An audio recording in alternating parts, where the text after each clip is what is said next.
என் சுவாசமும் வார்த்தையே, உம் வார்த்தை வாழ்வின் பலன், உம் வார்த்தை வல்லமையே, உம் வார்த்தை எந்தன் ஜீவன், என் சுவாசமும் வார்த்தையே. சாபத்தை நீக்குமே, பாவத்தை போக்குமே, சாபத்தை நீக்குமே, பாவத்தை போக்குமே, மரணத்தை வெல்லுமே, உம் வார்த்தை என் வல்லமையா, மரணத்தை வெல்லுமே, உம் வார்த்தை என் வல்லமையா.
உம் வார்த்தை வாழ்வின் பலன், உம் வார்த்தை வல்லமையே, உம் வார்த்தை எந்தன் ஜீவன், என் சுவாசமும் வார்த்தையே, உம் வார்த்தை வாழ்வின் பலன், உம் வார்த்தை வல்லமையே, உம் வார்த்தை எந்தன் ஜீவன், என் சுவாசமும் வார்த்தையே. தேனிலும் மதுரமே என் தேவனின் வார்த்தையே, தேனிலும் மதுரமே என் தேவனின் வார்த்தையே, நறுங்குண்ட நறுங்குண்ட உள்ளத்திற்கேற்றதே, நறுங்குண்ட நறுங்குண்ட உள்ளத்திற்கேற்றதே.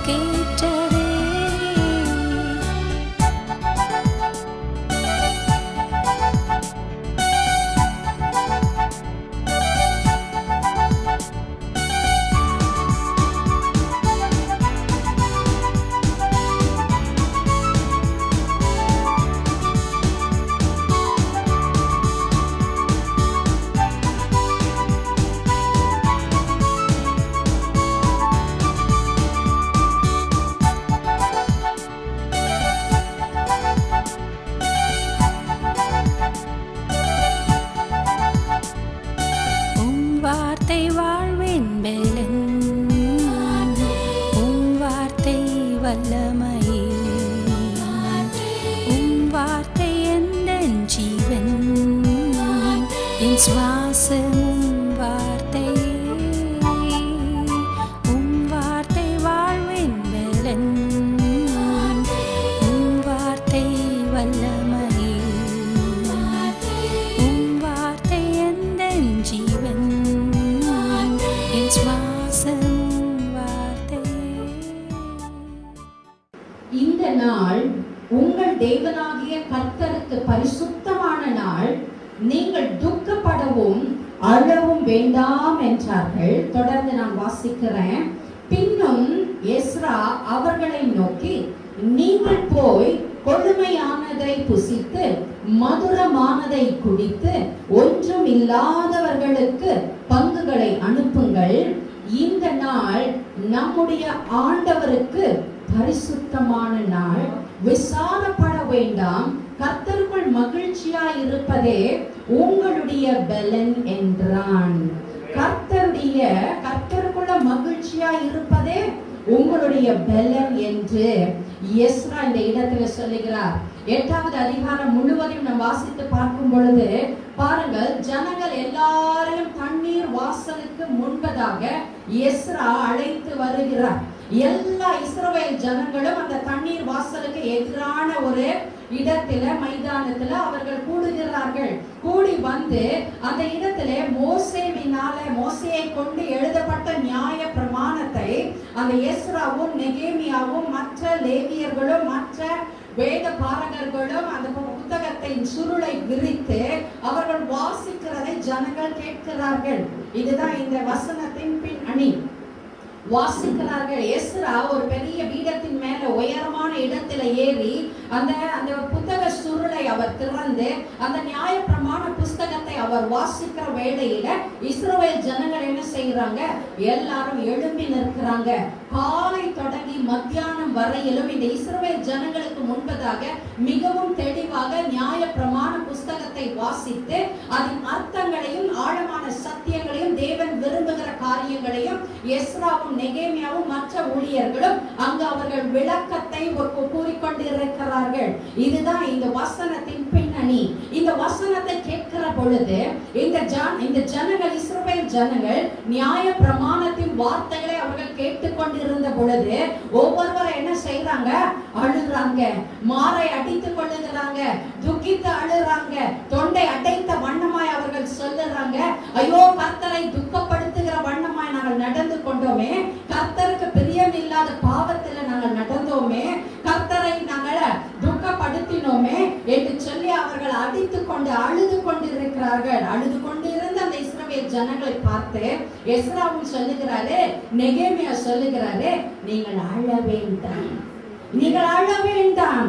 இது கர்த்தர் உண்டு பண்ணின நாள், இது கர்த்தருடைய நாள், இதுல கர்த்தருக்குள்ள நீங்கள் மகிழ்ச்சியா இருக்க கடவீர்கள் என்று சொல்லி எஸ்ரா ஜனங்களை பார்த்து சொல்லுகிற ஒரு காரியத்தை பார்க்கின்றோம். நம்மையும் கூட கர்த்தருடைய ஆவியானவர் இந்த நாளில் பார்த்து சொல்லுகிறாரே, மகளே நீ பல விதமான காரியங்களுக்காக நீ அழுது கொண்டு இருக்கின்றாய், மகனே நீ பல விதமான காரியங்களை நீ நினைத்து உன் உள்ளத்துல துக்கப்பட்டு நீ அழுது கொண்டு இருக்கின்றாய். கர்த்தருடைய ஆவியானவர் சொல்லுகிறாரே, நீ அழ வேண்டாம் மகனே. ஹல்லேலூயா. இதுங்க எஸ்தர் புஸ்தகம் 8வது அதிகாரம் 16வது வசனம். எப்படி பாருங்க, ஆவியானவர் என்னை உறுதிப்படுத்துகிறார், இதைதான் என் ஜனங்களுக்கு நீ பேச வேண்டும் என்று சொல்லி. எஸ்தர் 8வது அதிகாரம் 16வது வசனம். இவ்விதமாய் யூதருக்கு வெளிச்சமும் மகிழ்ச்சியும் களிப்பும் கனமும் உண்டாயிற்று. அல்லேலூயா. ஒரு மகிழ்ச்சி உண்டாயிற்று. முதல் வாக்குத்தத்தமான வார்த்தை கர்த்தர் உடைய ஆவியானவர் கொடுத்தார். அல்லேலூயா. இரண்டாவது ஒரு எஸ்எம்எஸ் அதே நேரத்துல தொடர்ந்து வந்தது. அந்த வசனத்தை எடுத்துக்கொள்ளுங்க. உபாகமம் புஸ்தகம் 33வது அதிகாரம் 29வது வசனத்தை கேட்போம். இஸ்ரவேலே நீ பாக்கியவான், கர்த்தரால ரட்சிக்கப்பட்ட ஜனமே, உனக்கு ஒப்பானவன் யார்? இது எனக்கு ஆங்கிலத்துல வந்துச்சு. How happy the nation would be. How happy the nation would be. மகிழ்ச்சியை குறித்து கர்த்தருடைய ஆவியானவர் எனக்கு 2 முறை எனக்கு உறுதிப்படுத்தினபடியா இங்க வந்த உடனே பாஸ்டர் கிட்ட சொன்ன நான் பேசிடுறேன் என்று நான் சொல்லி கர்த்தருடைய ஆவியானவரின் ஒத்தாசையோடு கூட இந்த இடத்துல நான் இருக்கிறேன். ஹல்லேலூயா. சில நேரங்களில் வாழ்க்கையில ஜனங்களை நம்ம பார்க்கும் பொழுது ஜனங்கள் அழுது கொண்டே இருப்பாங்க, அழுதுகிட்டே இருப்பாங்க. அழுமூஞ்சி ஜனங்கள் நிறைய பேர் உண்டு. எதுக்கு நான் பிறந்தேன், எதுக்கு நான் வாழ்றேன், எதுக்கு நான் வளர்ந்தேன், எனக்கு ஏன் ஒரு வாழ்க்கை, நான் செத்து தொலையக்கூடாதா, நான் இருந்து என்ன புண்ணியம், நான் இல்லாம போய் விடக்கூடாதா, எவனுக்கெல்லாமோ மரணம் வருது, எனக்கு மரணம் வரமாட்டேன்னு சொல்லி ஜனங்கள் அழுகிற சத்தத்தை நாம் கேட்டுக்கொண்டு இருக்கிறோம். எப்ப பார்த்தாலும் அழுமூஞ்சித்தனமா அழுதுகிட்டே இருப்பாங்க. நான் சின்ன வயசுல வெள்ளிக்கிழமை ஆயிடுச்சுங்க, எனக்கு இருக்கிற கொண்டாட்டத்தை நீங்க பார்த்தீங்கன்னா, இதே பள்ளிக்கூடத்துல தான் நான் 12வது வரைக்கும் படிச்சேன். இருக்கிற சந்தோஷத்தை பார்த்தீங்கன்னா தாங்க முடியாத சந்தோஷம். ஏன் தெரியுமா? வெள்ளிக்கிழமை வந்துச்சு, சனிக்கிழமை ஞாயிற்றுக்கிழமை 2 நாள் எனக்கு லீவு. ஒரே கொண்டாட்டமா இருக்கும். அந்த நாட்கள்ல எல்லாம் வெள்ளிக்கிழமையில தான் ஒளியும் போடுவாங்க. ஒரே ஒளியும் தான் வரும். 7 மணில இருந்து 7:30 மணி வயலும் வாழ்வும், 7:30 மணில இருந்து 8 மணிக்கு ஒரு ஒளியும் 8 மணில இருந்து 8:15 ஒரு நியூஸ் ஒன்று வரும், செய்திகள்னு வரும். அந்த நேரத்துக்காக நான் காத்து கிடப்பேன் பாருங்க, எப்படா ஒளியும் போடுவாங்க. இப்ப இருக்க பசங்க எல்லாம் கொடுத்து வச்ச பசங்க 5 நிமிஷத்துக்கு ஒருக்கா ஜோக்கும், 5 நிமிஷத்துக்கு ஒருக்கா பாட்டும் டயலாக்கும் ஓடிக்கிட்டே தான் இருக்கு வீட்டை. இதுக்காக நாங்க காத்துட்டு இருக்கோம் வெள்ளிக்கிழமை வரைக்கும். வெள்ளிக்கிழமை ஓடிரும், சனிக்கிழமை ஓடிரும், சரி ஞாயிற்றுக்கிழமை சினிமா ஓடும் எங்க வீட்டுல டிவியில ஓடிக்கிட்டே இருக்கும். இந்த செய்திகளுக்கு ஒரு மியூசிக் வரும் பாருங்க, அது வந்த உடனே எனக்கு எங்க இருந்தா அழுக வருவோம், கண்ணீர் ஊட்டிட்டு உட்காந்துட்டு இருப்பேன். நான் அழுகையை பார்த்து எங்க அப்பா கேட்பாங்க, என்னம்மா ஆச்சுன்னுவாங்க.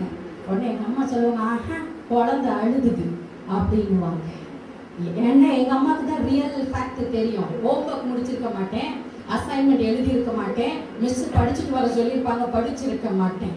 அப்பா நாளைக்கு லீவ் விட்டுருக்கப்பா ஸ்கூலுக்கு அப்படின்னு நான் சொல்லிக்கிட்டு இருப்பேன். ராத்திரியெல்லாம் நானும் என் தங்கச்சி உட்காந்து ஜெபம் பண்ணுவோம். எதுக்கு ஜெபம் பண்ணுவோம் தெரியுமா? நாளைக்கு விடிஞ்ச மழை கொட்டணும் ஆண்டவரை, ஸ்கூலுக்குள்ள தண்ணி நிரம்பிடணும் ஆண்டவரை. முந்தினா இதுக்குள்ள பயங்கர தண்ணியா இருக்கும், முட்டு அளவுக்கு தண்ணி இருக்கும், நாங்களாம் உள்ள வர முடியாது, உடனே லீவ் விட்டுருவாங்க. அதனால ராத்திரியெல்லாம் போராடி ஜெபிப்போம். எதுக்காக ஜெபிப்போம்? எங்க ஸ்கூலுக்கு எங்க அப்பா லீவ் விட்டுறணும், அப்பதான் எனக்கு ரொம்ப சந்தோஷமா இருக்கும். சில நாள் வெயில் காலத்துல மழையும் வராது பார்த்துக்கோங்க. விடிஞ்சா ஜுரம் வரட்டும்னு நினைச்சிட்டு இருப்பேன். விடிஞ்ச உடனே அப்படின்னு போவேன். எங்க அம்மா அப்பா கிட்ட போவேன், அப்பா ஜுரம் அடிக்கிற மாதிரி இருக்குப்பான்னுவாங்க. எங்க அப்பா உடனே சொல்லிடுவாங்க, ஆமா மகளை உனக்கு ரொம்ப காய்ச்சல் வந்துச்சு, நீ லீவ் போட்டுக்கோ அப்படின்னுவாங்க. அவ்வளவுதான். அப்பா சொல்லுற வரைக்கும் என் முகம் அப்படி சோர்ந்து போய் இருக்கும். அப்பா சொன்னோட எஸ் அப்படின்னு சொல்லிட்டு நான் ஓடுவேன் பாருங்க, ஓட்டம். ஏன்னா எனக்கு தான் தெரியும் அடுத்த நாள் கிரிக்கெட் மேட்ச் நடக்க போகுது. டிவி உட்காந்து பார்க்கணும், விடிய உட்காந்து அழுது புலம்பி ஜெபிச்சு, ஆண்டவரே ஒரு நாள் எனக்கு லீவு வாங்கி கொடுத்துட்டீரே அப்படின்னு அடுத்த நாள் அவருக்கு நன்றியை சொல்லுவேன். மகிழ்ச்சியா இருக்க நாம் கற்றுக்கொள்ள வேண்டியது அவசியமா இருக்கிறது. எப்ப பார்த்தாலும் துக்கப்பட்டுக்கிட்டேன், எப்ப பார்த்தாலும் அழுகினித்தனமா அழுதுகிட்டு, எப்ப பார்த்தாலும் ஆண்டவர்கிட்ட பாதத்துல போய் உட்கார்ந்த உடனே சிலரை பார்த்திருக்கீங்களா? கைக்குட்டியை எடுத்துட்டு மூக்க இப்படி உஷுன்னு சவுண்டை கொடுத்து சீந்திக்கிட்டு மூக்க சீந்திக்கிட்டு கிடக்கிற ஜனத்தை பார்த்தா ஆண்டவருக்கு புடிச்சு போயிடும்.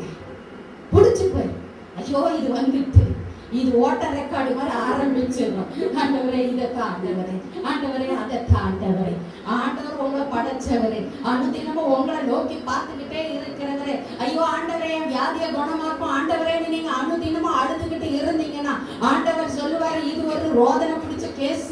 இந்த கேஸ் நம்ம பாதத்துல வந்துச்சுன்னாவே நமக்கு இது ஃபியூஸ் ஆயிரும். அதனால இது வேற, இது ஜெபத்தை நம்ம கேட்க கூடாதுன்னு சொல்லிட்டு ஆண்டவர் என்ன செஞ்சிருவாரு? விலகி போயிடுவார். ஆண்டவரை துதிக்க பழகுங்க, ஆண்டவர் ஆராதிக்க பழகுங்க. துதிக்க தான் எரிகோ அலங்கோ இடிந்து விழுந்தது. துதிக்க தான் பெரிய செங்கடலோ திறக்கப்பட்டது, சங்கிலிகள் முறைக்கப்பட்டது. ஹல்லேலூயா. உங்களுடைய வாழ்க்கையில அநேக கட்டுகள் இருக்கக்கூடும், வியாதிகள் இருக்கக்கூடும், பிரச்சனைகள் இருக்கக்கூடும். ஆனாலும் கர்த்தருடைய பாதத்துல உட்கார்ந்து அழுது கொண்டு இருப்பீர்களே, ஆனால் கர்த்தர் உங்களுடைய வாழ்க்கையில எந்த ஒரு காரியத்தையும் செய்ய அவர் முன் வர மாட்டார். யோசிப்பாருங்க, தாமதிப்பாருங்க. எப்ப பார்த்தாலும் அழுதுகிட்டு இருக்கிற காரியம் அவருக்கு போராய் போயிடும். ஆனா இந்த வார்த்தை ரொம்ப அழகா சொல்லுகிறது. வார்த்தை எவ்வளவு அழகாய் சொல்லப்பட்டிருக்கிறது. இந்த நாள் உங்கள் தேவனாகிய கர்த்தருக்கு பரிசுத்தமான நாள், நீங்கள் துக்கப்படவும் அழவும் வேண்டாம் என்றார்கள். இது இந்த நாள் முதற்கொண்டு நான் உன்னை ஆசீர்வதிப்பேன். ஆகாயின் புஸ்தகம் 2வது அதிகாரம் 19வது வசனம் நான் நினைக்கிறேன். அந்த வசனத்தை நான் சுதந்திரித்துக் கொண்டேன். ரொம்ப போராட்டத்தை மத்தியில இருக்கிறேன், ரொம்ப அழுது கொண்டு இருந்த நேரம் அது. மிகவும் புலம்பிக் கொண்டு என்னுடைய வாழ்க்கையில அடிப்பட்டு நொறுங்கி நான் ஒன்றும் முடியாம ஒண்ணுமே செய்ய முடியாம தாழ்த்தப்பட்ட நிலையில இருளின் வாழ்க்கையில நான் வாழ்ந்து கொண்டு இருந்த பொழுது இந்த வசனத்தை கர்த்தர் எனக்கு காண்பித்தார். இந்த வார்த்தையை நான் பிடித்து இந்த வார்த்தையை நான் என்ன செய்தேன் தெரியுமா? இந்த வார்த்தையை நான் என்ன செய்தேன் தெரியுமா? இந்த வார்த்தைய என்கிட்ட இருந்த லிப்ஸ்டிக்கை எடுத்து என் கண்ணாடி மேல இந்த நாள் முதற்கொண்டு உன்னை நான் ஆசீர்வதிப்பேன்னுட்டு என் கண்ணாடி மேல எழுதி வைத்துக்கிட்டேன். மேல நான் எழுதி வைத்துட்டேன். என்கிட்ட ஸ்டிக்கர் கிடையாது, என்கிட்ட வசனம் போர்டு கிடையாது.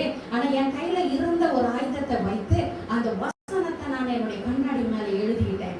அனுதினமும் நான் தலை சீவும் பொழுதும், அனுதினமும் என் முகத்தை நான் கண்ணாடியில பார்த்து அழும் பொழுது, நான் ஏன் பிறந்தேன், நான் ஏன் வளர்ந்தேன், நான் ஏன் இங்க வாழ்ந்து கொண்டு இருக்கிறேன்னுட்டு எனக்குள்ள நான் துக்கப்பட்டு கொண்டிருக்கிற நேரத்துல எல்லாம் அந்த வார்த்தையை பார்த்து என்னுடைய இருதயம் பூரிக்கும். அந்த வார்த்தையை பார்த்து எனக்குள்ள ஒரு விசுவாசம் உண்டாகும். அந்த வார்த்தையை பார்த்து நான் சொல்லுவேன், இந்த நாள் முதற்கொண்டு கர்த்தரை ஆசீர்வதிக்க போகிறார்.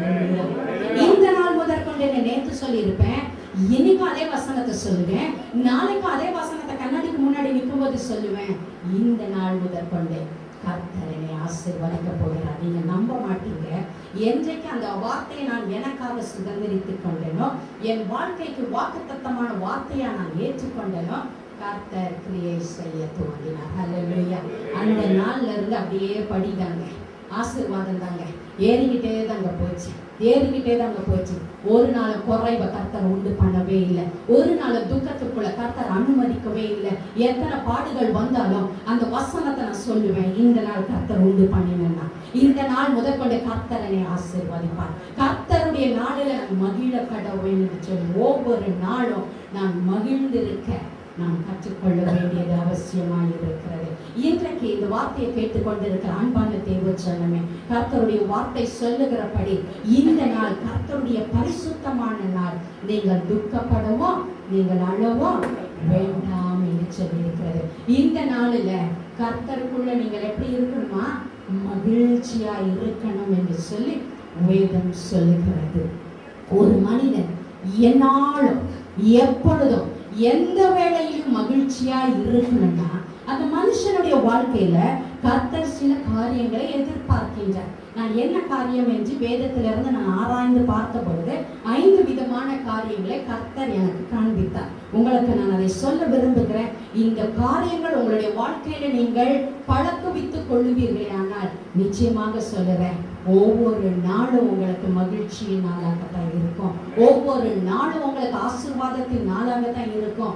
ஒவ்வொரு நாளும் உங்களுக்கு மன மகிழ்ச்சியின் நாளாக அது மாறப்படும். முதலாவது எடுத்துக்கொள்ளுங்க, 2 சாமுவேலின் புஸ்தகம் 6வது அதிகாரம் 14வது வசனத்தை நாம் வாசிக்க கேட்போம். 2 சாமுவேலின் புஸ்தகம் 6வது அதிகாரம் 14வது வசனத்துல வாசிக்க கேட்போம். தாவீது சணல் நூல் ஏபோத்தை தரித்துக் கொண்டு தாவீது சணல் நூல் ஏபோத்தை தரித்துக் கொண்டு தன் முழு பலத்தோடும் கர்த்தருக்கு முன்பாக நடனம் பண்ணினான். கர்த்தருக்கு முன்பாக நடனம் பண்ணினான். அப்படியே தொடர்ந்து வாசிக்கிறேன். அப்படியே தாவீதும் இஸ்ரவேல் சந்ததியார் அனைவரும் கர்த்தருடைய பெட்டியை கம்பீர சத்தத்தோடு எக்கால தொனியோடு கொண்டு வந்தார்கள் என்று சொல்லி பார்க்கிறோம். இந்த சரித்திரம் படைத்த இந்த சம்பவத்தின் பின்னணி என்ன தெரியுமா? உடன்படிக்கை பெட்டிய பெலிஸ்தியர் இஸ்ரவேல் ஜனங்களுக்கு விரோதமாக யுத்தம் பண்ணி அவர்கள் இந்த உடன்படிக்கை பெட்டியை தங்கள் தேசத்திற்கு எடுத்து கொண்டு போய்விட்டார்கள். இதுதான் சரித்திரம் சொல்லுகிற ஒரு உண்மை. இந்த பெட்டியை, உடன்படிக்கை கர்த்தருடைய பெட்டியை பெலிஸ்தியர்கள் தங்கள் தேசத்திற்கு எடுத்துக்கொண்டு போய்விட்டார்கள். ஆனா தாவீது ராஜா சவுலுக்கு பின்பதாக யூதாவுக்கு ராஜாவாக மாறின பொழுது, இஸ்ரவேல் தேசம் முழுவதற்கும் ராஜாவாய் மாறின பொழுது, இந்த இஸ்ரவேலின் தேசத்தின் ராஜாவாகிய தாவீது ராஜா என்ன செய்தார் தெரியுமா? அந்த உடன்படிக்கை பெட்டியை தன் தேசத்திற்கு தாவீதின் நகரத்திற்கு கொண்டு வர வேண்டும் என்று திட்டமிட்டு அவர் அங்கிருந்து அந்த உடன்படிக்கை பெட்டி நகரத்துக்குள்ள வருகிறது. நகரத்துக்குள்ள வருகிற வேளையில தாவீது ராஜா என்ன செய்கிறாரு? அவர் சணல் நூல் தரித்தவராய், அவர் ரட்டு உடுத்தி, அவர் கம்பீரமாய் கிண்ணறத்தோடும் வீணையோடும் சுர மண்டலத்தோடும் அவர் என்ன செய்கிறாரு? தன் ஜனத்தாரோடு இஸ்ரவேலின் சந்ததியாரோடு ஆர்ப்பரித்து மகிழ்ந்து நடனம் ஆடி பாடுகிறாங்க. இதுதான் இந்த சம்பவத்தின் பின்னணி. இதைதான் பார்த்து அந்த சவுலின் குமாரத்தை மேல பலகணியில இருந்து அவள் பார்க்கும் பொழுது, இப்படி ஒரு ராஜா, யூத தேசத்தின் ராஜா, இப்படி பொது ஜனங்கள் மத்தியில மத்தியில அசிங்கமா டான்ஸ் ஆடிக்கிட்டு வராரே, சட்டை போடாம டான்ஸ் ஆடிக்கிட்டு வராரே என்று சொல்லி அவள் ஏளனமாய் பார்க்கின்றாள். அந்த இடத்துலதான் இந்த ஒரு சம்பவம், இந்த ஒரு மனமகிழ்ச்சியின் நடனம், இந்த ஒரு கம்பீர சத்தம் இஸ்ரவேல் சந்ததியாரோடு தாவீது ராஜாவும் இணைந்து இந்த உடன்படிக்கை பெட்டியை தங்களுடைய தேசத்திற்கு அழைத்து கொண்டு வருகிறார்கள். இந்த உடன்படிக்கை பெட்டி எதை குறிப்பிடுகின்றது தெரியுமா? இது கர்த்தருடைய மகிமையை வெளிப்படுத்துகின்றது. ஹல்லேலூயா. ஒரு உடன்படிக்கை பெட்டியை, கர்த்தருடைய பெட்டி அந்த தேவனுடைய மகிமையை வெளிப்படுத்துகின்றது. இதனுடைய பின்னணியை நீங்க பாருங்க, எடுத்துக்கொள்ளுங்க.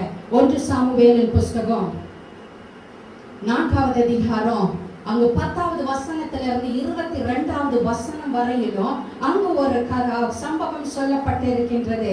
1 சாமுவேலின் புஸ்தகம் 4வது அதிகாரம் 10வது வசனத்திலிருந்து 22வது வசனம் வாசிக்க வேண்டாம், நான் உங்களுக்காக இதை நான் சொல்ல விரும்புகின்றேன். இந்த பெலிஸ்தியர் இந்த உடன்படிக்கை பெட்டியை இஸ்ரவேல் தேசத்திலிருந்து கொண்டு போயிட்டாங்க. இத ஒரு தூதன் ஓடி வரான், ஒரு மனிதன் ஓடி வரான். வந்து அங்கே அந்த இஸ்ரவேல் தேசத்தை நியாயம் விசாரித்துக் கொண்டிருந்த 98 வயது நிரம்பின ஏலி தாத்தாவிடத்துல அவன் ஓடி வந்து சொல்லுறான், உன்னுடைய 2 குமாரர்களும் மரித்து போனாங்க. இஸ்ரவேல் தேசத்துல இருந்து கர்த்தருடைய பெட்டியை பெலிஸ்தியரை பிடித்து கொண்டு போனார்கள் என்று சொன்ன பொழுது, அந்த 98 வயது நிரம்பின அந்த ஏலி தாத்தா தன் கண்கள் பார்வையற்று இருந்தபடியால் அவருடைய பலவீனத்தின் நிமித்தமாய் கர்த்தருடைய மகிமை இஸ்ரவேல் தேசத்தை விட்டு வெளியேறி போனது என்று சொன்ன மாத்திரத்துல அவர் பின்னதாக கீழே விழுந்து பெடரில் அடிபட்டு அவர் மரித்து போனார். இதை கேள்விப்பட்ட தன்னுடைய மருமகள் குழந்தைய பெற்றெடுக்கிறதற்காக அவள் நிறை மாச கர்ப்பிணியா இருந்திருக்கிறார். தன் மாமனார் ஏலி என்கின்ற தீர்க்கதரிசி மரித்து போனார், தன்னுடைய கணவன் மரித்து போனார், தன்னுடைய கணவரின் சகோதரன் மரித்து போனார் என்ற கேள்வியை கேள்விப்பட்ட பொழுது அவள் பிரசவ வேதனையில் துடித்துக் கொண்டிருந்த வேளையில அவள் கீழ்ப்புறமாக அவள் குனிந்து பிள்ளையை பெற்றெடுத்தாள். அந்த பிள்ளையை அவள் பார்க்கவே இல்லை. அந்த பிள்ளையை பார்த்து அவள் ஏகபோத் என்று சொல்லி பெயரிட்டார். ஏகபோத் என்று சொல்லி ஏன் பெயரிட்டாளா? இஸ்ரவேல் தேசத்தை விட்டு தேவனுடைய மகிமை வெளியேறினது என்று சொல்லி அர்த்தம் கொண்டபடியார் ஏகபோத் என்று பெயரிட்டார். 1 சாமுவேலின் புஸ்தகத்துல இந்த ஒரு சரித்திர சம்பவம் சொல்லப்பட்டிருக்கின்றது. இஸ்ரவேல் தேசத்தை விட்டு ஒரு தேவனுடைய மகிமை வெளியேறி போனது. ஆனால் இப்பொழுது நாம் வாசித்த அந்த வசனத்தின் படி தேவனுடைய மகிமையாகிய அந்த உடன்படிக்கை பெட்டி இஸ்ரவேல் தேசத்திற்குள்ள தாவீதின் நகரத்திற்குள்ள வருகின்ற வேளையில தாவீதும் இஸ்ரவேலின் சந்ததியாரும் மனமகிழ்ந்து பாடினார்கள். உங்களுடைய குடும்பத்துல மனமகிழ்ச்சி உண்டாக வேண்டுமே ஆனால், உங்கள் தேசத்துல மனமகிழ்ச்சி நிரம்பி இருக்க வேண்டுமே ஆனால், உங்களுடைய ஆவிக்குரிய வாழ்க்கையில, உங்களுடைய தனிப்பட்ட வாழ்க்கையில உங்களுடைய மனமெல்லாம் மகிழ்ந்து உங்களுடைய மகிழ்ச்சி நிரம்பிய ஒரு வாழ்க்கை நீங்கள் வாழ வேண்டுமே ஆனால், தேவனுடைய மகிமை உங்கள் கூடாரத்தின் மேல தங்க வேண்டியது அவசியமாயிருக்கிறது. ஹல்லேலூயா. கர்த்தருக்கு மகிமையை செலுத்துங்க. ஹல்லேலூயா. தேவனுடைய மகிமை உங்க கூடாரத்தின் மேலே இருக்கணும். உங்க வீட்டின் மேல அந்த ரகசிய செயல் இருக்கணும். ஏன் புருஷனுக்கு பொண்டாட்டிக்குள்ள எப்ப பார்த்தாலும் சண்டை? ஏன் பிரச்சனை? ஏன் அந்த குடும்பத்துல வியாதி நிரம்பி கொண்டு இருக்கிறது? ஏன் பிரச்சனைக்கு மேல பிரச்சனை? ஏன் குடும்பத்துல கடன்? ஒரு குடும்பத்துல பிரிவினை? ஏன் ஒரு மனிதனுடைய வாழ்க்கையில வியாபாரம் செழிக்கவில்லை? ஏன் ஒரு மனிதனுடைய வாழ்க்கையில டிப்ரெஷன் அதிகமா ஃபார்ம் ஆகிட்டு இருக்கு? ஏன்னா கர்த்தருடைய மகிமை அந்த வீட்டுல தங்காத பட்சத்துல, கர்த்தருடைய மகிமை, தேவனுடைய மகிமை அந்த இடத்துல மூடிக்கொள்ளாத பட்சத்துல அந்த குடும்பத்திற்குள்ள மகிழ்ச்சி காணப்படுவது இல்லை. ஹல்லேலூயா. உங்களுடைய வாழ்க்கையில் ஒருவேளை இன்றைக்கு நீங்கள் நினைக்கலாம், என்னுடைய வாழ்க்கையில மன மகிழ்ச்சி வேண்டும் என்று நீங்கள் சொல்லுவீங்கன்னா, கர்த்தருடைய பிரசன்னம் நிரம்பின குடும்பமாக, தேவ மகிமை நிரம்பின குடும்பமாய் உங்கள் குடும்பம் மாறும் பொழுது கர்த்தர் உங்கள் குடும்பத்துல மன மகிழ்ச்சியை கொடுப்பார். 2வது காரியத்தை பாருங்க. யாத்திராகம புஸ்தகம் 1வது அதிகாரத்திலிருந்து 21வது வசனம் வரையிலும் அங்கு ஒரு அருமையான ஒரு பாடல். மிரியாம், மோசே, ஆரோன் இவர்கள் 3 பேரும் இஸ்ரவேல் ஜனங்களோடு செங்கடல் 2ஆய் பிளக்கப்பட்டு அவர்கள் கடந்து போகிற வேளையில ஆர்ப்பரிப்போடு, மனமகிழ்ச்சியோடு, கம்பீர சத்தத்தோடு தேவனை துதித்து மகிமைப்படுத்தி பாடுகிற பாடலை அந்த பாடல் அது வெற்றியின் சத்தம் நிரம்பின பாடல், கம்பீர சத்தம் நிரம்பின பாடல். கம்பீர சத்தத்தோட இஸ்ரவேல் ஜனங்கள் ஏன் தேவனை ஆராதித்து மகிமைப்படுத்தி பாடுகிறார்கள்? அவங்களுடைய வாழ்க்கையில ஒரு வெற்றியை நாங்கள் கண்டடைந்தோம்.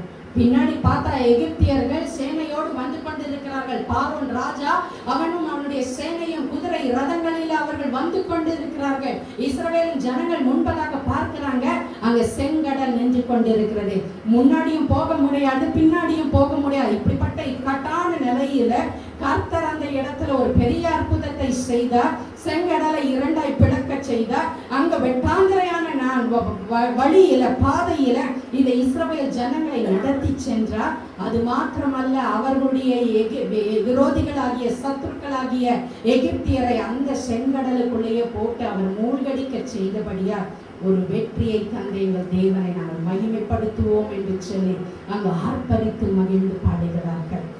உங்களுடைய வாழ்க்கையிலும் என்னுடைய வாழ்க்கையிலும் மன மகிழ்ச்சியின் நாள், ஒவ்வொரு நாளும் மன மகிழ்ச்சியின் நாள் எப்பொழுது வரும் தெரியுமா?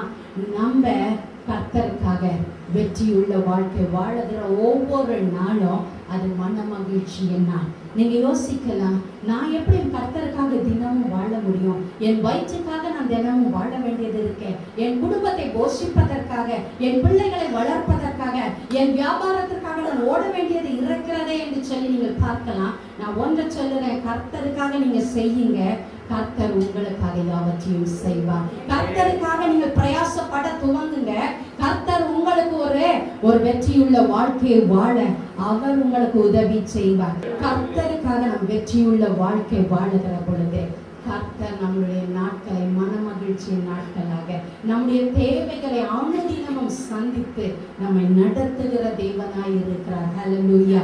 மூன்றாவது ஒரு காரியம், நம்ம மன மகிழ்ச்சியா எப்பொழுது இருக்க முடியும் பாருங்க. 1 சாமுவேலின் புஸ்தகம் 2வது அதிகாரம் 1வது வசனத்தில் இருந்து தொடர்ந்து நான் வாசிக்கும் பொழுது அங்க அன்னாளுடைய பாடல், அன்னாளுடைய ஒரு மன மகிழ்ச்சியின் ஜெபம் பாட்டு அந்த இடத்துல சொல்லப்பட்டிருக்கின்றது. அன்னாளுக்குள்ள பயங்கர சந்தோஷம், அன்னாளுக்குள்ள ஒரே குதூகலம், அன்னாளுக்குள்ள ஒரே மன மகிழ்ச்சி. ஏன் அந்த மன மகிழ்ச்சி? அன்னாள் உடைக்கப்பட்டவளாய் காணப்பட்டாள், அன்னாள் பிசையப்பட்டவளாய் காணப்பட்டாள், ஒதுக்கப்பட்டவளாய் காணப்பட்டாள், பரியாசம் பண்ணவளாய் காணப்பட்டாள். அன்னாளை பார்த்து உனக்கு குழந்தை இல்லையேன்னு சொல்லி அவளை பரியாசம் பண்ணினாள், அனுதினமும் பரியாசம் பண்ணினாள், அனுதினமும் அவளை ஏளனமாய் பார்த்தாள். அவள் அன்னாள் உடைக்கப்பட்ட பாத்திரமாய் காணப்பட்டாள், நொறுக்கப்பட்ட பாத்திரமாய் காணப்பட்டாள். அவளுடைய கணவர் சொல்லுறாரு, உனக்கு குழந்தைகளை காட்டிலும் நான் உனக்கு மேலானவன் அல்லவா என்று சொல்லுகிறார்.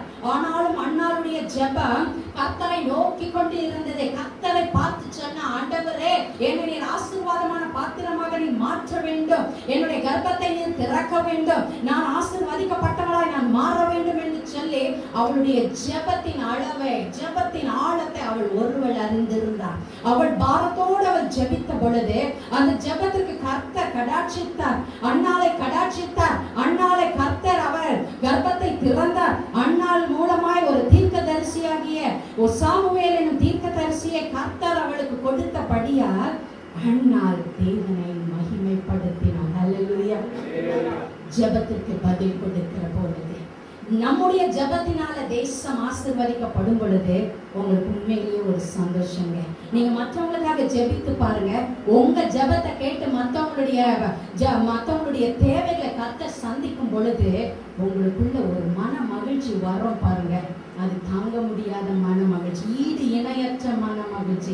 என்னால ஒரு தேசம் ஆசீர்வதிக்கப்படுகிறது, என்னால ஒரு குடும்பம் ஆசீர்வதிக்கப்படுகிறது. என் ஜெபத்தை கர்த்தர் கேட்டாரே, அந்த குடும்பத்தை ஆசீர்வதித்தார். என் ஜெபத்தை கர்த்தர் கேட்டாரே, என்ன ஆசீர்வதித்தார், என் ஜெபத்தை அங்கீகரித்தார் என்று சொன்ன பொழுது நமக்குள்ள ஒரு மன மகிழ்ச்சி வரும். அப்படியான நீங்கள்லாம் நானும் என்ன செய்யணும்? அனுதினமும் ஜெபிக்க கற்றுக்கொள்ளணும், அனுதினமும் ஜெபிக்க கற்றுக்கொள்ளணும். ஜெபிக்கும் பொழுதுதாங்க ஆண்டவர் பதிலை கொடுப்பார். ஜெபிக்கும் பொழுதுதாங்க பிரயாசங்களை அவர் ஆசீர்வதிக்கிறார். ஜெபிக்கும் பொழுதுதான் நம்மளுடைய நாட்களை, துக்க நாட்களை அவர் மாற்றுகிறார். ஜெபிக்கும் பொழுதுதான் நமக்குள்ள மனமகிழ்ச்சி நாட்களை கொண்டு அவர் நிரப்புகின்றார். நாம் ஜெபிக்க கற்றுக்கொள்ளணும். அவசரமா ஓடக்கூடாது. அவசரமா கேலண்டரை பார்த்துட்டு இன்னைக்கு எனக்கு ஆண்டவர் கொடுத்த வாக்குத்தத்தம் என்று சொல்லிட்டு நீங்க ஓடக்கூடாது. ஆண்டவர் உங்களை உயர்த்துவார், ஆண்டவர் உங்களை ஆசீர்வதிப்பார், ஆண்டவர் உங்களை மேலாக்குவார். அப்படிப்பட்ட நாள் உங்களுக்கு மன மகிழ்ச்சிய நாளா இருக்கும். ஹல்லேலூயா. நான்காவது ஒரு காரியத்தை பாருங்க. லூக்கா 19வது அதிகாரம் 37, 38வது வசனத்தை பார்ப்போம். அவர் ஒலிவ மலையின் அடிவாரத்துக்கு சமீபமாய் வருகையில் திரளான கூட்டமாகிய சீஷர் எல்லாரும் தாங்கள் கண்ட சகல அற்புதங்களையும் குறித்து சந்தோஷப்பட்டு கர்த்தருடைய நாமத்தினாலே வருகிற ராஜா ஸ்தோத்தரிக்கப்பட்டவர், பரலோகத்திலே சமாதானமும் உன்னதத்திலே மகிமையும் உண்டாவதாக என்று மிகுந்த சத்தத்தோடே தேவனை புகழ்ந்தார்கள். இங்கு ஒரு ஆர்ப்பரிப்பின் சத்தம் கேட்கின்றது. இங்கு ஒரு மனமகிழ்ச்சியின் சத்தம் கேட்கின்றது. இங்கே பரலோகத்தை துதிக்கும்படியாக, பரலோகத்தை புகழும்படியாக, பரலோகத்தின் ராஜாவை உயர்த்தும்படியாக ஓசன்னா ஓசன்னா என்று சொல்லி ஒலிவ இலைகளை வீசிக்கொண்டு தேவனாகிய இயேசு கிறிஸ்துவை ஒரு காலமும் ஒருவரும் இராத ஒரு கழுதையின் குட்டியின் மேல உட்கார வைத்து, எங்கள் ரட்சகர் எருசலேமுக்குள்ள வருகிறார், எங்கள் மீட்பர் என் தேசத்திற்குள்ள நுழைகிறார், எங்கள் ரட்சகர் எங்கள் வீட்டிற்குள்ள வருகிறார் என்று சொல்லி அந்த இஸ்ரவேல் ஜனங்கள், சீஷர்கள், அங்கு குமாரத்திகள், குமாரர்கள் எல்லாரும் ஆர்ப்பரித்து பாடுகின்றார்கள். அந்த பட்ட சூழ்நிலை, அப்படிப்பட்ட ஒரு சூழ்நிலை உன்னுடைய குடும்பத்திற்குள்ள உண்டாகுமே ஆனால், அப்படிப்பட்ட ரட்சகர் உன் குடும்பத்தில் பிறப்பாரே ஆனால், அப்படிப்பட்ட மீட்பர் உன் குடும்பத்தை மீட்டுக் கொள்ளுவாரே ஆனால், அப்படிப்பட்ட ஒரு ரட்சிப்பு உன் குடும்பத்திற்குள்ள கடந்து வருமே ஆனால், கர்த்தருடைய ஆவியானவர் சொல்லுகிறாரே, அந்த நாள் ஒரு மனமகிழ்ச்சியின் நாள். ஹல்லேலூயா.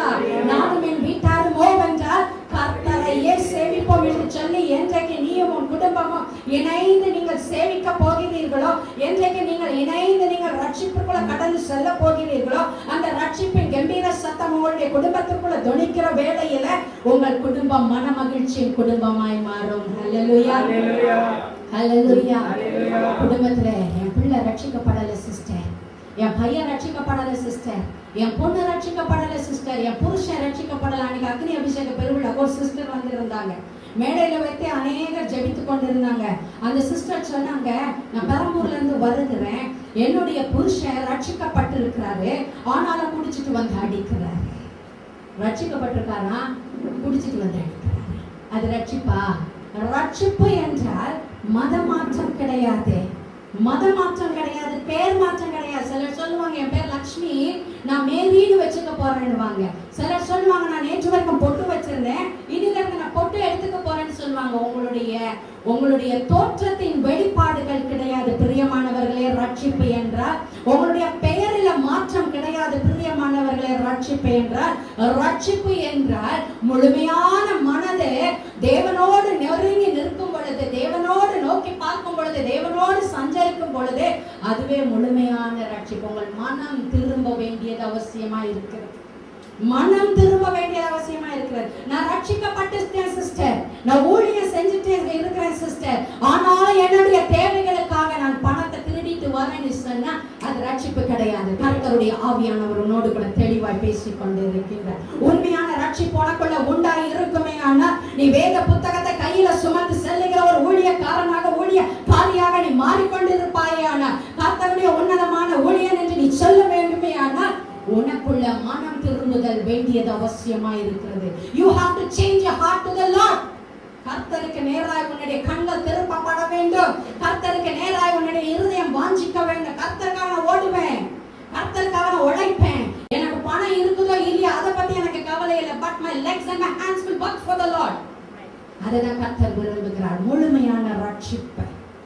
ரட்சிக்கப்பட்டுட்டேன் அடிப்பேன், ரட்சிக்கப்பட்டுட்டேன் சிகரெட்டை குடிப்பேன், ரட்சிக்கப்பட்டுட்டேன் நான் சூதாடுவேன், ரட்சிக்கப்பட்டுட்டேன் நான் திருடுவேன், ரட்சிக்கப்பட்டுட்டேன், இந்த வார்த்தையை நீங்கள் சொல்லிக் கொண்டிருப்பீர்களே ஆனால் கர்த்தருடைய ஆவியானவர் சொல்லுறாரு, ரட்சிப்பு என்றால் உன் மனதை கர்த்தருக்காக நீ மாற்ற வேண்டியது அவசியமாயிருக்கிறது. உன் மனசு மாறிட்டுன்னு வச்சுக்கோங்க, கர்த்தருக்கு நேரம் உங்களுடைய இருதயம் திரும்பிட்டுன்னு வச்சுக்கோங்க, உங்களுடைய வாழ்க்கை முழுவதும் சந்தோஷம். அல்லேலூயா.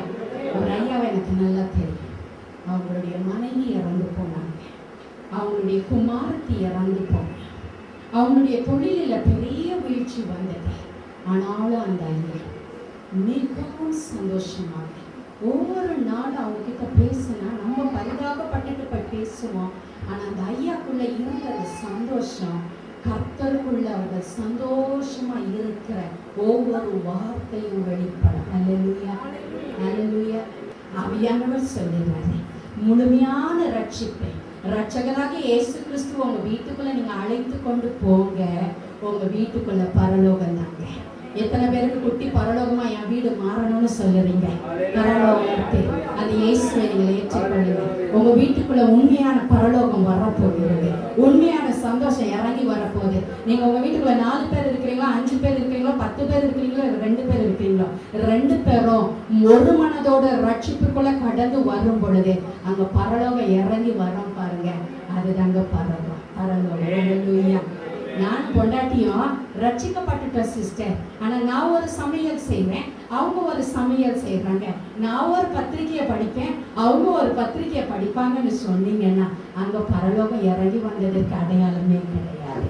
2 பேரும் ஒன்றா உட்காந்து ஒரே பத்திரிகையை படித்து பாருங்க, 2 பேரும் ஒன்றா உட்காந்து சமைச்சு ருசிச்சு சாப்பிட்டு பாருங்க, அங்கே இருக்கிற ரட்சிப்பின் அனுபவம் ஆழமான அனுபவம். ஹல்லேலூயா. மன மகிழ்ச்சியின் அனுபவம். கடைசியாக சொல்லி நான் முடிக்க விரும்புகிறேன். கடைசியாக எஸ்ரா 3வது அதிகாரம் 12-13வது வசனம்.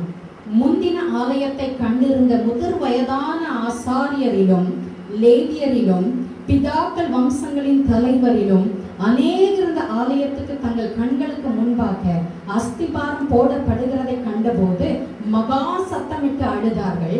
வேறே அநேகம் பேரோ கம்பீர சந்தோஷமாய் ஆர்ப்பரித்தார்கள். ஜனங்கள் மகா கம்பீரமாய் ஆர்ப்பரிக்கிறதினால் அவர்கள் சத்தம் வெகு தூரம் கேட்கப்பட்டது. ஆனாலும் சந்தோஷ ஆரவாரத்தின் சத்தம் இன்னதென்றும் ஜனங்களுடைய அழுகையின் சத்தம் இன்னதென்றும் பகுத்தறிய கூடாதிருந்தது. இந்த 12வது வசனம் சொல்லுகிறது, அங்கு வயது நிரம்பின முதிர் வயதாகிய லேவியர்கள், ஆசாரியர்கள், பிதாக்களின் வம்சத்தின் தலைவர்கள், முந்தின ஆலயத்தை பார்த்த இந்த முதிர் வயது நிரம்பினவர்கள் புது ஆலயம் பிரதிஷ்டை செய்யப்படுகிற ஒரு காரியத்தை பார்த்த பொழுது அழுதார்களாம். ஆனால் புதிய சந்ததியாரோ, புதிய சிருஷ்டிப்புக்குள்ள மாறப்பட்டவர்கள் அந்த எஸ்ராவோடு இளம் வாலிபர்களாய் அவர்களோடு கரங்களை கொடுத்து அவர்கள் அந்த இடத்துல ஒரு ஆலயத்தை, புதிய ஆலயத்தை கட்டி எழுப்பும்படியாக பிரயாசப்பட்ட வேளையில அந்த ஜனங்கள் என்ன செய்யறாங்க பாருங்க, தங்கள் கண்களுக்கு வேறே அநேகம் பேரோ கம்பீர சந்தோஷமாய் ஆர்ப்பரித்தார்கள். கம்பீர சந்தோஷம். அந்த இடத்துல ஒரு கம்பீர சத்தம் உண்டாயிற்று, கம்பீர ஆர்ப்பாட்டம் உண்டாயிற்று, கம்பீர சந்தோஷம் நிரம்பின ஜனங்களாய் அந்த இஸ்ரவேல் ஜனங்கள், யூத ஜனங்கள் அந்த இடத்துல ஒரு புதிய ஆலயத்தை கட்டி எழுப்புகிறார்கள். அந்த புதிய ஆலயம் எதை குறிப்பிடுகின்றது தெரியுமா? நீங்களும் நான் ஒரு புதிய சிருஷ்டிப்பாக நாம மாற்றப்படும் பொழுது, புதிய சிருஷ்டிப்பாக நாம் மாற்றப்படும் பொழுது, ஒரு ரட்சகர் நம் வாழ்க்கைக்குள்ள கடந்து வரும் பொழுது நம்முடைய வீடு மனமகிழ்ச்சியின் வீடாய் மாறுகிறது. அந்த ரட்சகராக இயேசு கிறிஸ்து நம் வாழ்க்கையில இருதயத்துல கடந்து வரும் பொழுது நாம் புதிய சிருஷ்டியாக மாற்றப்படுகின்றோம். பழையவைகள் ஒளிந்து போயின, பழையவைகள் ஒளிந்து போயின. நம்முடைய பாவம் நிரம்பின வாழ்க்கை ஒளிந்து போயிற்று, நம்முடைய குடி பழக்கம் ஒளிந்து போயிட்டு, நம்முடைய கெட்ட வார்த்தைகள் ஒளிந்து போயிற்று, நம்முடைய தீய துர்குணமும் நிரம்பின வாழ்க்கை ஒளிந்து போயிற்று. ஆனா எல்லாம் புதிதாயின, எல்லாம் புதிதாயின. நாம் புதிய சிருஷ்டியாக மாற்றப்படும் பொழுது கர்த்தருடைய ஆவியானவர் சொல்லுறாரு, நீ புதிய மனுஷனா நீ மாற்றப்பட்டுட்டனா, புதிய சிருஷ்டியாக நீ மாற்றப்பட்டுட்டனா, பழையவைகள் ஒளிந்து போயின, எல்லாம் புதிதாயின. கர்த்தர் வழிகளை திறந்து உன்னை வழி நடத்துகிற தேவன் உன்னை மன மகிழ்ச்சியாய் நிரப்புவார். ஹல்லேலூயா. ஆனால் இந்த நாளில் இந்த 5 விதமான காரியங்கள் உங்கள் வாழ்க்கையில விதைப்பட்டு இருக்கிறதா? ரட்சிப்பு உங்களுடைய வாழ்க்கையில வந்திருக்கிறதா? ரட்சிப்பு வறுமையானால் நிச்சயமாய் சொல்லுற கம்பீர சத்தம், புதிய சிருஷ்டிப்பாய் நீங்கள் மாற்றப்படும் பொழுது, தேவ பிரசன்னம் நிரம்பி இருக்கும் பொழுது உங்களுடைய வீடு மனமகிழ்ச்சியின் வீடாய் மாறும். பிரியமானவர்களே, உங்களை நீங்கள் தாழ்த்தி ஒப்புக்கொள்ளணும். ஆண்டவரே, நான் முழுமையான ரட்சிப்புக்குள்ள கடந்து வரணும், ஒரு புதிய சிருஷ்டியாக நான் மாற்றப்படணும், தேவனுடைய மகிமை எங்கள் கூடாரத்தின் மேல தங்கணும், எப்பொழுது நான் உண்மை துதித்துக் கொண்டே இருக்கணும், எப்பொழுதும் ஒரு வெற்றி நிரம்பின ஒரு வாழ்க்கையை நான் வாழ வேண்டும் என்று சொல்லி நீங்கள் விரும்பும் பொழுது கர்த்தருடைய ஆவியானவர் உங்கள் குடும்பத்தை, உங்கள் இருதயத்தை, உங்கள் தனிப்பட்ட வாழ்க்கையை, உங்கள் ஆவிக்குரிய வாழ்க்கையை மன மகிழ்ச்சியின் வாழ்க்கையாக மாற்றுவார். ஹல்லேலூயா.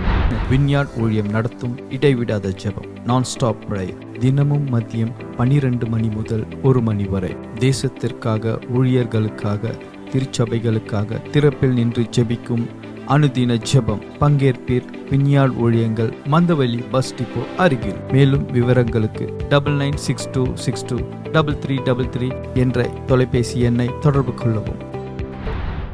வினியார்ட் ஊழியத்தின் ஞாயிறு ஆராதனை சகோதரர் வினித்துடன் சகோதரி வினிதா மற்றும் சகோதரர் ரோஷன் இணைந்து நடத்தும் வல்லமையான துதி ஆராதனையும், போதகர் டி வில்சன் அவர்களின் ஆசீர்வாதம் அளிக்கும் ஜபத்திலும் மற்றும் உங்களை சத்தியத்தின் வழியில் நடத்திட சகோதரி நளினி வில்சன் அவர்களின் தேவ செய்தியும் அளிக்க இருக்கிறார்கள். முதல் ஆராதனை காலை 9:30 மணி முதல் 11:30 மணி வரை நடைபெறும் இடம் number 7 south canal bank road, Mandaveli bus depot அருகில், சென்னை 28. இரண்டாம் ஆராதனை மாலை 6 மணி முதல் 7 மணி வரை நடைபெறும் இடம் வினியார்ட் ஊழியம், பெத்தேல் நகர், ஈஞ்சம்பாக்கம், சென்னை 115. நீங்கள் அனைவரும் வந்து ஆசீர்வாதம் பெற உங்களை அன்போடு அழைக்கிறோம்.